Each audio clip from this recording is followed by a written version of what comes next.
The assassination of Charlie Kirk is devastating for so many, especially many young college students.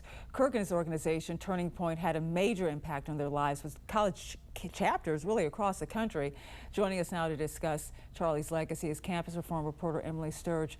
Thank you so much for joining us. Now, thanks for being here. You were a member of Turning Point, right? I was, and I want to be honest, I'm living my American dream because of Charlie Kirk. I was 15 years old when I first got involved with the organization. I started attending Charlie Kirk's political conventions, and I credit him with all of my lifelong friendships, so many of my favorite memories. I even found out about campus reform, that where I work now. I Yeah. found out about the organization at a Turning Point USA convention. But I'm just one example of an American dream.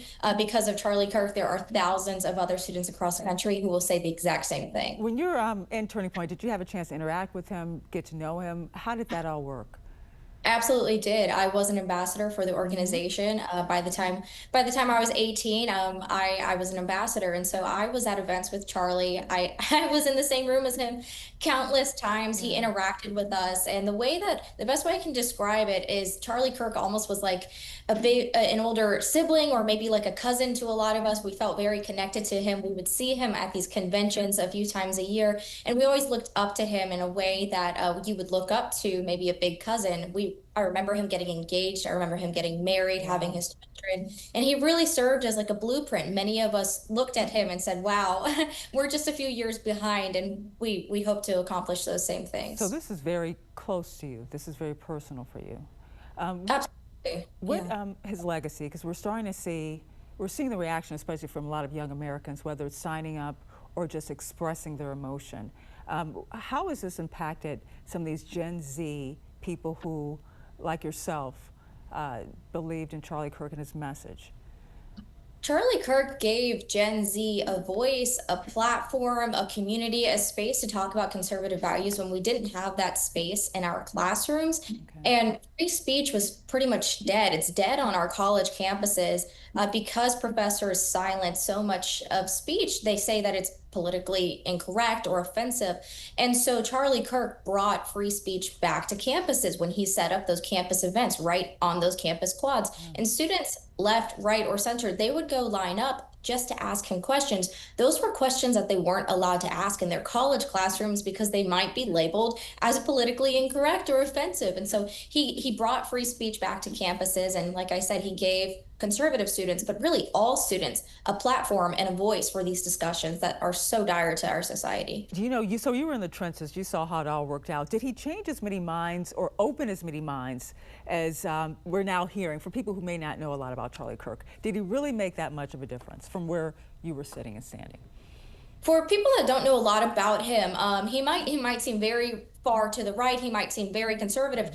but when you were around him, when you heard what he was talking about, he was encouraging free thinking more than anything else. He was encouraging students to ask questions and to thoroughly understand what they believed. I have many friends who were very far to the right, and then Charlie Kirk encouraged them to ask more questions, and they even started to question their beliefs because they just needed to thoroughly think through things. And so students were able to actually understand what they believed when Charlie Wow. Kirk encouraged these conversations, encouraged this debate on college campuses. And yes, we have seen many members of Gen Z shift to the right, shift toward things like tradition and order in society, faith and family values. Charlie Kirk fueled that, but he also fueled uh, students to think and to come to terms, to debate, to discuss these ideas on college You campuses too. know, we've been reporting that shift right here on the National News Desk, at least in the polling when it comes to young Americans. But let's talk about what we're seeing on the ground and carrying on Charlie Kirk's legacy. That's a big part of what people are talking about. We reported that something like 54,000 requests from high school students and college students to either start or to join a chapter. What are you seeing and hearing?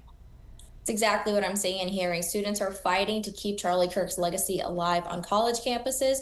Specifically for college campuses, I reported earlier this week that there were nearly 20,000 new chapter inquiries. Oh, okay. I'm sure that number has doubled by now. And we're also seeing a massive number of high school students who are wanting to start these chapters too. I've also been talking all week to students who are fighting to create memorials for Charlie Kirk on their campuses. Mm. I had the privilege of talking to Utah Valley University University's Turning Point USA president, who brought Charlie Kirk to his campus the day he was assassinated. And that students in that Turning Point Club, they're working with university faculty in order to memorialize Kirk on that campus. Students in Texas are working with state reps on a similar initiative.